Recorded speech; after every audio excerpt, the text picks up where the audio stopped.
El Salvador for decades, was rated one of the most dangerous countries in the entire world. There was so much violence all around the country that it was really hard to stay.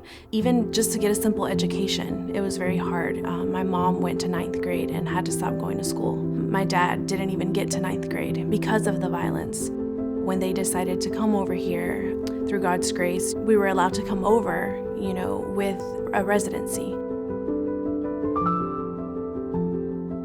Adjusting to a new area was very hard. First, we arrived in Texas, Dallas, Texas, and that's where all my family was.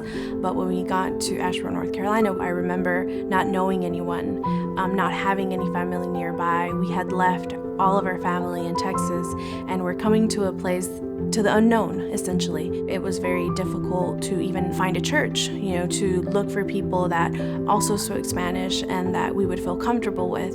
Throughout the years, I remember my dad and my brother going to church with us, and I also vividly remember the day that they stopped. People would ask, well, where's your dad? Are your parents still together? So it often made me question, are my parents okay? How is my dad's relationship with God? Does he believe in God? And, with time, my brother stopped going to church, and I remember feeling like a separate family, like my family was split down the middle. When I first started having questions about my faith, it was right before I started college. And I remember sitting down with one of the leaders, and he kind of just dismissed me. And in that very moment, feeling hurt, feeling like I wasn't being heard, and like I couldn't ask any questions. It was a time of a lot of turmoil in myself, because I wasn't sure of how I was feeling. I had so many doubts, so many questions. I had no one to turn to. So during that time, I felt like the farthest from God. It was probably one of the lowest points of my life.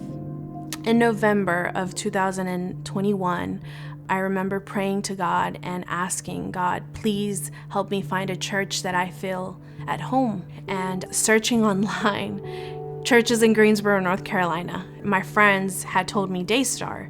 So I had started doing some research and realized that Daystar was Definition. So I came to Definition, did not know anybody, and coming in through the doors, and everybody just so welcoming. It was just one of those moments where I knew that that's where God had placed me. And I knew that no matter what happened, I could go there, I could be there, and I knew that God was there with me.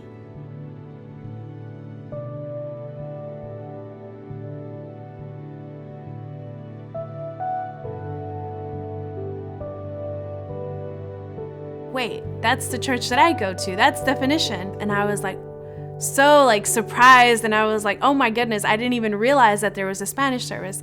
When I heard that, it just made my heart so happy to hear that my parents and my family could get to experience all of the good things that I had been experiencing. We had convinced my dad to go to church after probably close to 15 years of not going to church.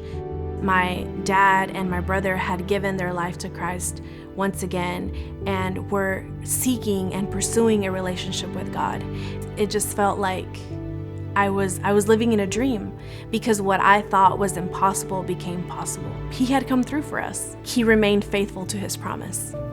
Entonces, si tú te sientes que estás solo, que Dios no te escucha, que tu familia tal vez nunca va a llegar a Cristo, no pierdas la esperanza, porque la esperanza es lo único que tenemos, y créame que tenemos la esperanza en un Dios todopoderoso, y cuando sabemos y creemos eso, entonces Dios se encarga de lo demás.